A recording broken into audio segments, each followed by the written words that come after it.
So this video is just an update to what we've done before. We're talking about the House of Representatives, the speaker race, and Steve Scalise apparently last night decided that he was going to drop out of the race. It's unfortunate because Steve Scalise probably would have been pretty good for Ukraine. Unfortunately, the Republican Party just keeps doing stupid stuff. I'm a Republican, I'm a conservative Republican, and I'm horrified when I see things like this. Trump attacks Israel's Netanyahu, praises very smart Iran-backed Hezbollah. Okay, so he's attacking Netanyahu because Netanyahu called early to congratulate Biden and Trump is holding a grudge. Called Iran-backed Hezbollah very smart. The problem with this is, one, they're not very smart, but two, this will be repeated by people who just knee-jerk go and do whatever Trump said and say the same thing, repeat it and parrot it. It's not a good look. We just keep giving ourselves black eyes in the Republican Party, and we're like wondering, why do we have these black eyes? Because we keep doing these stupid things. Okay, let's get back to the House race. So, Republicans eye expanding McHenry's leadership. This was Steve Scalise talking about, like, I'm bowing out. They eye McHenry's powers. McHenry is the Speaker pro tem until they can get a new Speaker of the House. They can't do anything else by their own rules. They can't conduct any other legislation until they get a new Speaker of the House. So they're eyeing the guy that was the Speaker pro tem. Well, maybe him, but they can't even get along about that guy. And I think McHenry would probably do a pretty decent job in the meantime. If you look at GOP4Ukraine.com, if you type in https://GOP4Ukraine.com, you'll see this. This is Republicans for Ukraine. And they give you a scorecard. If you click on report card, you'll get a report card for each member of Congress based on how they have voted or what they have said about Ukraine. I think Scalise would have been a good choice, but unfortunately he's out. Here's McHenry. McHenry got an A all the way. Everything pro-Ukraine statements. He voted for all these things. He'd be a great guy, but there's a small group within the Republican caucus that just will not permit this kind of thing to go forward, and it's tragic. So we're all like dancing around Matt Gaetz of Florida and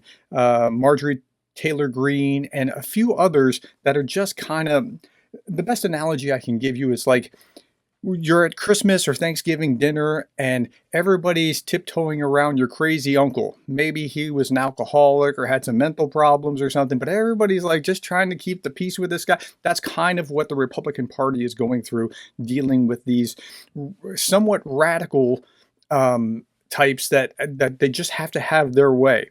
And this power play is unfortunate. I agree with former Speaker Gingrich, who said like this guy should be out of the party.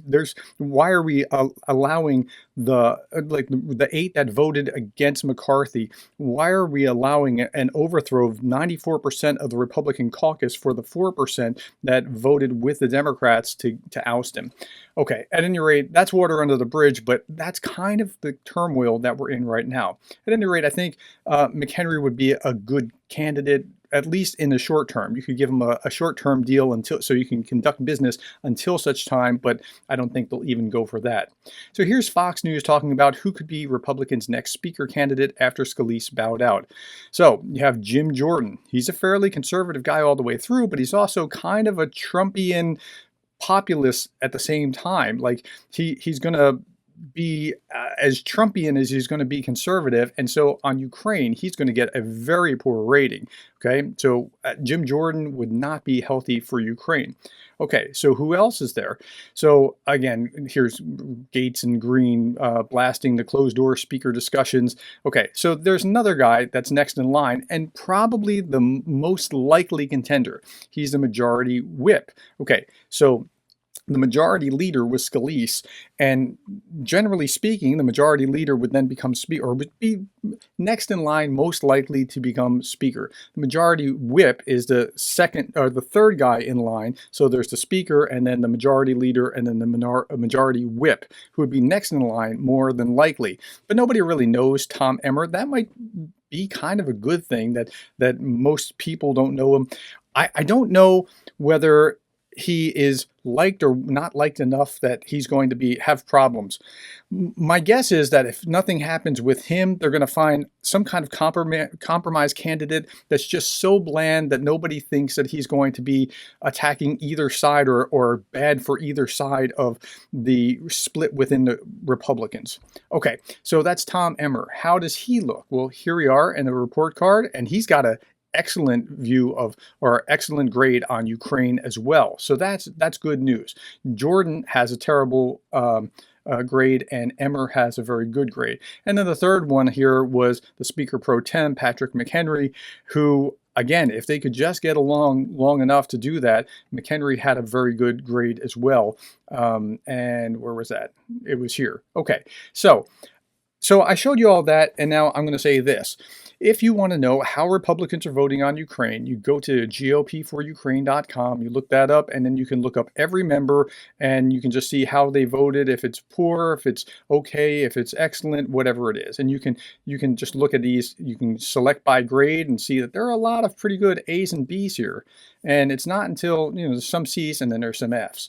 So that's the way this is going to work. And I would urge you to go out and look at that if that's the kind of thing that you're interested in. Who's going to come out of this? I can't predict. My crystal ball doesn't really extend that far, but they need to get their act together because it's really giving my party a very bad look. All right. Thank you for your time and attention, and thank you for being the kind of person that cares about Ukraine.